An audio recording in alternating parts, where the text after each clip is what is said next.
नमस्कार दोस्तों, आपका स्वागत है क्राइम गाथा चैनल में। आप अगर चैनल पर नए हैं तो चैनल को सब्सक्राइब जरूर कर ले। आज हम एक ऐसी भयावह घटना की बात करेंगे जो आपका दिल दहला देगी। ये कहानी है 2013 में घटी प्रीति राठी की दर्दनाक घटना की।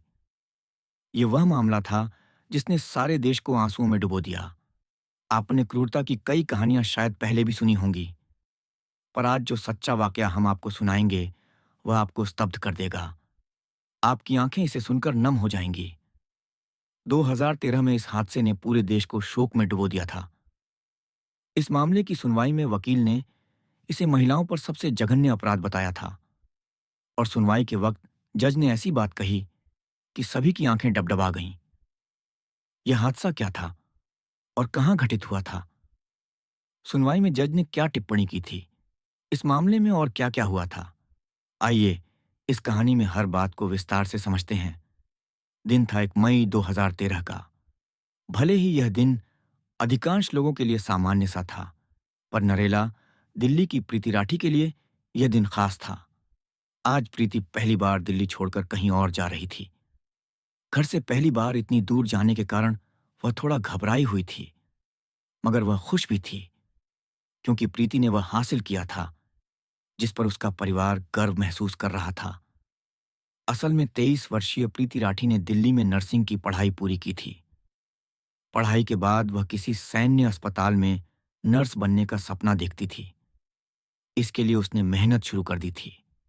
तभी भारतीय नौसेना में नर्स के पद के लिए भर्ती निकली। प्रीति ने भी इस नौकरी के लिए फॉर्म भरा। उसने परीक्षा दी और उसमें पास भी हो गई। प्रीति का चयन नौसेना में नर्सिंग ऑफिसर के रूप में हुआ। अब सारी औपचारिकताएं पूरी हो चुकी थीं और अब प्रीति को मुंबई के कोलाबा में नौसेना कार्यालय में जाकर ज्वाइन करना था। उसे आईएनएस मुंबई में सेकंड लेफ्टिनेंट के रूप में ड्यूटी शुरू करनी थी। इसलिए प्रीति मुंबई की यात्रा पर थी। परिवार की बेटी पहली बार दिल्ली से इतनी दूर जा रही थी।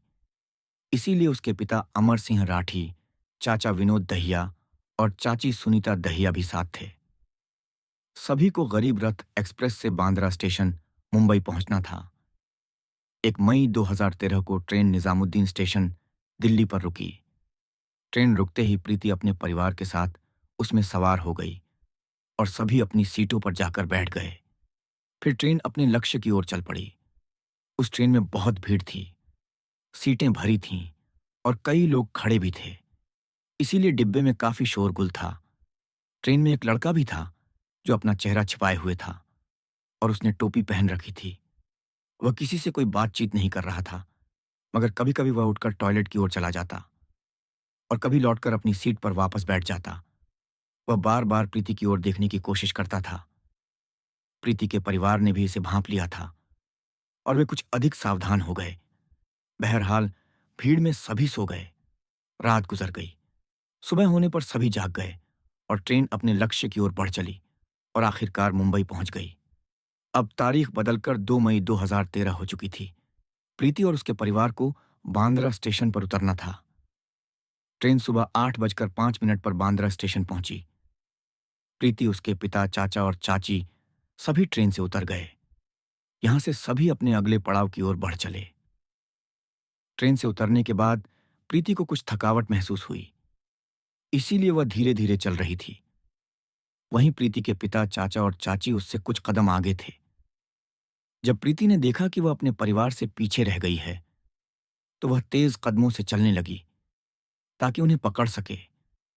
जैसे ही प्रीति ने अपनी रफ्तार बढ़ाई, उसे अचानक एहसास हुआ कि किसी ने पीछे से उसके कंधे को छुआ। प्रीति के पैर अचानक थम गए और वह पलटी यह जानने के लिए कि उसे किसने छुआ। जैसे ही प्रीति ने पीछे मुड़कर देखा, तो उसने उसी लड़के को देखा जो अपना चेहरा छिपाने की कोशिश कर रहा था और बार-बार उसकी ओर ताक रहा था। इससे पहले कि प्रीति कुछ समझ पाती, उस नकाबपोश ने एक डिब्बा निकाल लिया और पलक झपकते ही उसने उस डिब्बे से कुछ प्रीति के चेहरे पर उछाल दिया। जैसे ही वह चीज प्रीति के चेहरे से टकराई, तभी प्रीति जोर से चिल्लाने लगी। प्रीति की चीख सुनकर उसके पिता, चाचा और चाची उसकी ओर भागे। बाकी यात्री भी प्रीति के आसपास जमा होने लगे। प्रीति की हालत देखकर लोगों को पता चल गया कि किसी ने उसके चेहरे पर कुछ उछाला है। जैसे ही प्रीति के पिता और चाचा चाची ने उसे संभालने की कोशिश की, तो प्रीति के कपड़ों से तेजाब की कुछ बूंदें उनके हाथों पर छू गईं, जिससे उनके हाथ भी जलने लगे। फिर भी उन्होंने अपने दर्द को भुला दिया और प्रीति को सहारा देने लगे। प्रीति के पिता और चाचा ने फौरन उसे उठाया और उसे स्टेशन मास्टर के कार्यालय ले गए। प्रीति को असहनीय पीड़ा हो रही थी और उसका जख्म बहुत गहरा था। इसीलिए रेलवे अधिकारियों ने उसे तुरंत अस्पताल भेजने की व्यवस्था शुरू की। प्रीति और अन्य घायलों को थाने से भाभा अस्पताल पर उसकी हालत बहुत नाजुक थी, इसलिए उसे भाभा अस्पताल के बजाय नजदीकी गुरु नानक अस्पताल में भर्ती किया गया। इधर वह नकाबपोश प्रीति पर तेजाब फेंककर भागने लगा। प्रीति की चीख सुनकर पास खड़ा समीर शेख नाम का युवक उस डिब्बे को उठाकर देखने लगा कि आखिर हुआ क्या है। तभी उस डिब्बे से तेजाब समीर के हाथ पर गिर गया। उसने फौरन डिब्बा नीचे पटक दिया और उसे समझ आ गया कि लड़की पर तेजाब फेंका गया है, और वह तेजी से उस नकाबपोश का पीछा करने लगा। उसने जोर से चिल्लाया, सलीम, सलमान, इसे पकड़ो, इसे पकड़ो। असल में सलीम और सलमान समीर के दोस्त थे। इसीलिए जब समीर को पता चला कि लड़की पर तेजाब फेंका गया है, तो वह उस नकाबपोश के पीछे दौड़ा। उसने अपने दोनों दोस्तों को भी उस नकाबपोश को पकड़ने के लिए कहा। वे भी उस नकाबपोश का पीछा करने लगे, मगर कुछ ही क्षणों में वह नकाबपोश सबको चकमा देकर फरार हो गया। समीर शेख, सलीम और सलमान, इन तीनों नामों को याद रखें, क्योंकि इन तीनों ने इस मामले में महत्वपूर्ण भूमिका निभाई। प्रीति को गुरु नानक अस्पताल में दाखिल किया गया, जहां उसका उपचार शुरू हुआ। उधर प्रीति के पिता, चाचा चाची और समीर शेख को भाभा अस्पताल ले जाया गया। इधर पुलिस घटनास्थल पर पहुंची और मामला दर्ज करना शुरू किया। समीर के घाव ज्यादा गंभीर नहीं थे, इसीलिए उसे जल्द ही अस्पताल से डिस्चार्ज कर दिया गया और पुलिस उसे वापस घटनास्थल पर ले आई और उसके बयान के आधार पर मामला दर्ज करना शुरू किया। साथ ही पुलिस ने वहां से साक्ष्य भी इकट्ठा किए, क्योंकि प्रीति को भाभा अस्पताल ले जाने की बात थी, मगर उसकी हालत बहुत नाजुक थी। इसलिए उसे जल्दबाजी में गुरु नानक अस्पताल ले जाया गया। पर समस्या ये थी कि गुरु नानक अस्पताल में बर्न यूनिट नहीं थी और वहां अन्य सुविधाएं भी सीमित थीं। इसलिए कुछ देर बाद प्रीति को गुरु नानक से मसीना अस्पताल भेज दिया गया। मसीना अस्पताल पहुंचते ही प्रीति का उपचार शुरू हो गया। उधर पुलिस भी प्रीति का बयान लेने मसीना अस्पताल पहुंची, मगर घाव इतना गहरा था कि प्रीति की आवाज बंद हो गई थी। प्रीति का चेहरा बुरी तरह जल गया था और उसकी गर्दन पर भी गहरे घाव थे। इसीलिए प्रीति का बयान दर्ज नहीं हो पाया। प्रीति के शरीर पर भले ही घाव थे, मगर प्रीति का हौसला अब भी नहीं टूटा था और वह पूरे जज्बे के साथ जिंदगी से जूझ रही थी। अब प्रीति चाहकर भी कुछ कह नहीं पा रही थी, इसलिए उसने लिखने का इशारा किया। फिर उसे एक पेन और कागज दिया गया। लिखकर प्रीति डॉक्टर और अपने माता पिता से संवाद करने लगी। इस तेजाब हमले की खबर मीडिया में भी फैल गई थी और धीरे धीरे यह खबर अखबारों और टीवी की हेडलाइंस बनने लगी। इसके बाद यह मामला पूरे देश में फैल गया। लोग इस तेजाब हमले के खिलाफ सड़कों पर उतर आए और देश के कई हिस्सों में विरोध प्रदर्शन होने लगे और प्रीति के अपराधियों को जल्द पकड़कर सजा देने की मांग उठी। पुलिस पर भी अपराधी को फौरन पकड़ने का भारी दबाव था, मगर समस्या यह थी कि अपराधी का कोई सुराग नहीं मिल रहा था। फिर भी घटना के समय मौजूद कुछ गवाहों के बयानों से पुलिस ने अपराधी का स्केच बनाया और अपराधी की खोज शुरू हो गई थी, पर पुलिस के पास कोई ठोस सुराग नहीं था। तभी 4 मई 2013 को पवन कुमार नाम का एक लड़का प्रीति की बहन तनु को फोन करता है और प्रीति का हालचाल पूछता है। पवन कुमार बीटेक का स्टूडेंट था और वह प्रीति को अच्छे से जानता था। तनु ये बात अपने पिता अमर सिंह राठी को बताती है और अमर सिंह पुलिस अधिकारियों को यह सूचना देते हैं कि पवन कुमार नाम के लड़के ने प्रीति की खबर ली है। इस सूचना के बाद पुलिस प्रीति को गवाहों के बयानों से बना स्केच दिखाती है और उससे पूछती है कि क्या वह उसे पहचानती है। जवाब में प्रीति बोर्ड पर 3 नाम लिखती है, सत्यम, अंकुर और पवन कुमार। प्रीति के अनुसार स्केच वाला लड़का इन्हीं तीनों में से कोई था। चूंकि प्रीति ने पवन कुमार का नाम भी लिखा था और पवन ने फोन कर प्रीति की खबर ली थी, इसीलिए पुलिस को शक हुआ कि पवन कुमार ने तेजाब फेंका हो सकता है और वह जानना चाहता होगा कि प्रीति जीवित है या नहीं। इसीलिए पुलिस पवन कुमार की जांच शुरू करती है और फौरन उसकी खोज शुरू कर देती है। कुछ दिन की छानबीन के बाद पुलिस 9 मई 2013 को पवन कुमार को पकड़ लेती है। इस गिरफ्तारी की खबर से लोगों का आक्रोश और भड़क जाता है और वे अपराधी को जल्द से जल्द कड़ी सजा देने की मांग करने लगते हैं। लोग प्रीति के जल्द ठीक होने की दुआएं भी मांग रहे थे, मगर प्रीति की हालत दिन पर दिन बिगड़ती जा रही थी। उसे मसीना अस्पताल लाए हुए कई दिन बीत चुके थे और उसकी कई सर्जरियां भी हो चुकी थीं, पर उसकी हालत सुधरने के बजाय और खराब होती जा रही थी। प्रीति के आंतरिक अंग धीरे धीरे काम करना बंद कर रहे थे। मसीना अस्पताल के डॉक्टरों को लगा कि प्रीति की हालत और खराब हो रही है, इसीलिए उन्होंने उसे फौरन बम्बे अस्पताल भेजने का फैसला किया ताकि उसे बेहतर उपचार मिल सके। चूंकि यह मामला लोगों से सीधे तौर पर जुड़ा था और लोग हर पल प्रीति की स्थिति जानना चाहते थे, इसीलिए सरकार भी प्रीति के लिए बेहतर इलाज का इंतजाम करती है। जैसे ही प्रीति को बम्बे अस्पताल लाया गया, देश के शीर्ष विशेषज्ञ डॉक्टरों की एक टीम गठित की जाती है और उन्हें प्रीति के उपचार का जिम्मा सौंपा जाता है। तमाम कोशिशों के बावजूद उसकी हालत सुधरने के बजाय और खराब हो रही थी और प्रीति को वेंटिलेटर पर रखा जाता है। फिर भी डॉक्टर हिम्मत नहीं हारते और प्रीति की जान बचाने की हर संभव कोशिश करते हैं।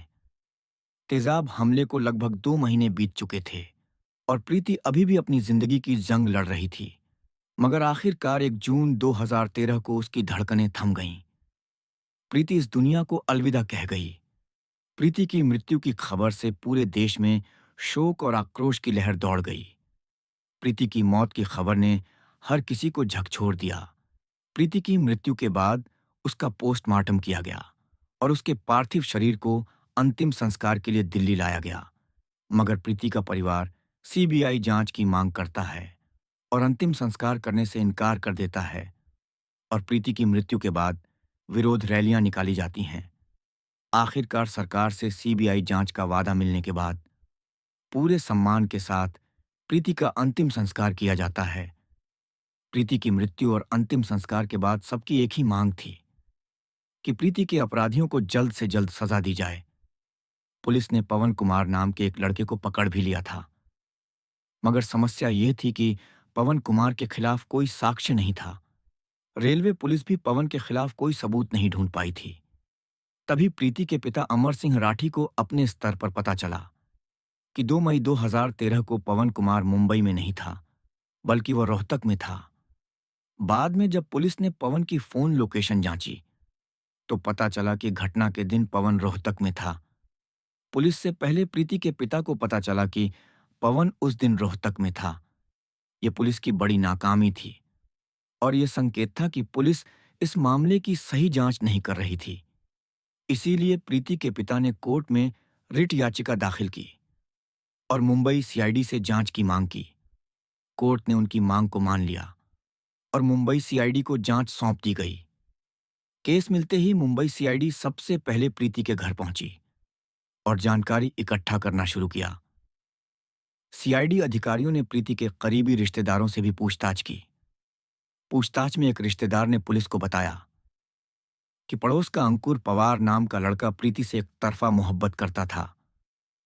उसने प्रीति को प्रपोज किया था, मगर प्रीति ने उसका प्रस्ताव ठुकरा दिया था। साथ ही अंकुर प्रीति से शादी करने की जिद कर रहा था, पर प्रीति ने इस प्रस्ताव को भी नकार दिया। एक रिश्तेदार के अनुसार इसके बाद अंकुर ने प्रीति को परिणाम भुगतने की धमकी दी थी। यह पुलिस के लिए एक बड़ा सुराग था।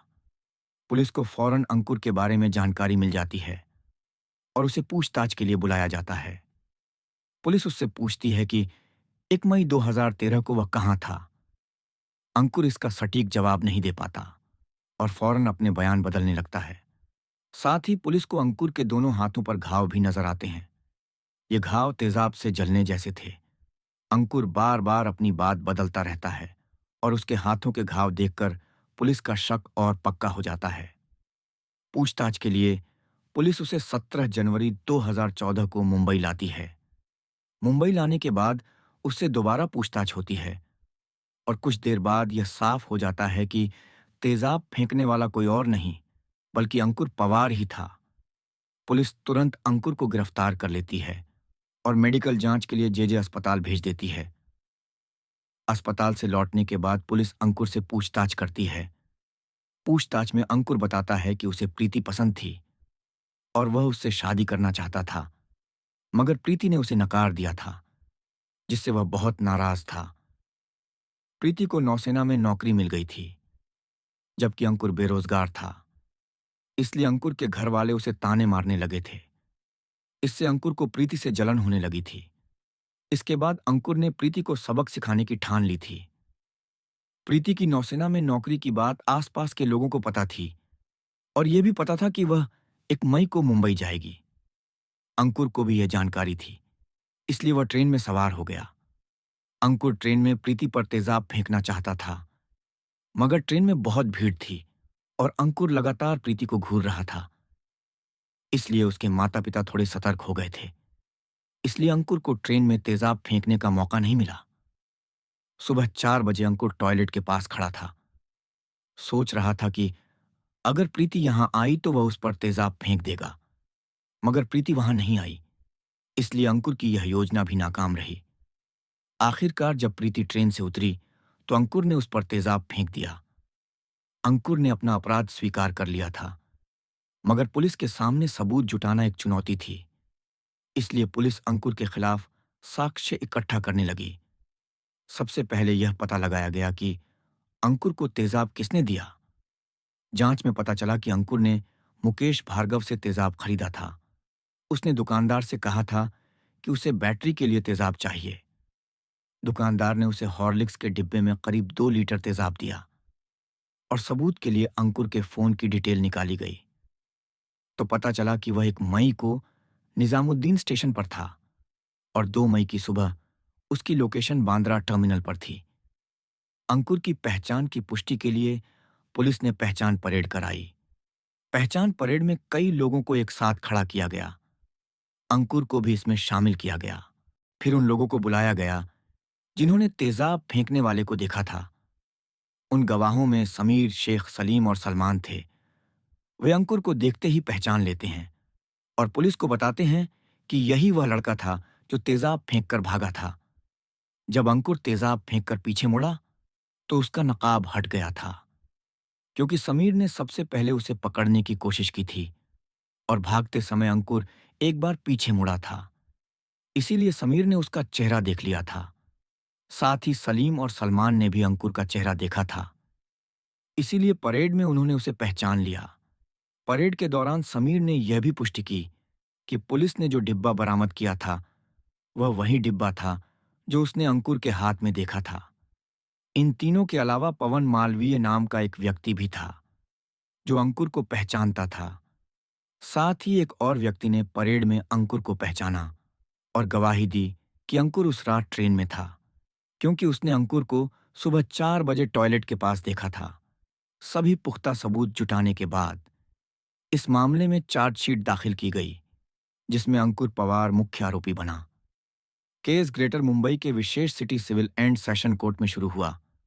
यह सुनकर आप चौंक जाएंगे कि जब अंकुर को सुनवाई के लिए अदालत में लाया जाता था तो वह अक्सर हंसते हुए आता था। कई बार वह मुस्कुराते हुए जीत का इशारा भी करता था। अदालत में सुनवाई के दौरान पुलिस ने कुल 37 गवाह पेश किए। यहां तक कि अदालत में भी समीर, सलीम और सलमान ने अंकुर को पहचान कर गवाही दी।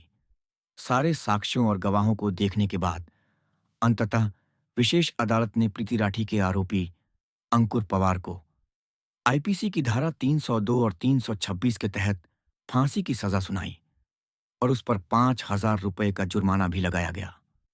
भारत के इतिहास में यह पहला मौका था जब किसी तेजाब हमलावर को फांसी की सजा दी गई थी।